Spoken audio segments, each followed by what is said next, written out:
Au Burkina Faso, les autorités militaires ont lancé des offensives depuis le 5 mai 2021 contre les groupes armés qui sévissent dans le nord du pays. Depuis sa mise en place, cette opération d'envergure a permis de neutraliser des dizaines de terroristes nécessitant la participation de toutes les unités de défense du pays. Objectif, redonner de l'espoir aux populations quant au rétablissement de la paix et de la sécurité. Il est évident que l'autre réalité qu'il ne faut pas occulter est que le Burkina Faso a échoué dans sa politique de centralisation.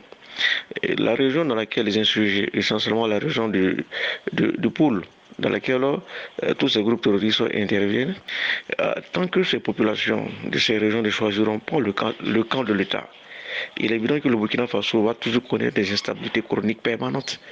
Quand en réalité, la pauvreté dans laquelle siègent ces différentes régions constitue un terrain fertile à la montée de la violence communautaire et également au terrorisme. En plus d'appréhender un ensemble de terroristes, les unités conventionnelles et spéciales de l'armée de terre, de l'armée de l'air et de la gendarmerie nationale ont détruit 4 bases des groupes armés au cours des derniers jours, récupérant au passage des moyens de communication, de l'armement, des munitions et des véhicules. L'opération militaire en cours, dénommée Dignité, présente déjà des failles. Elle tente d'avoir des résultats concrets. Parce que la stratégie utilisée par l'armée burkinabé, c'est d'utiliser les raids et des frappes aériennes. Or, en réalité, il faut une autre approche à travers l'infiltration de ces groupes.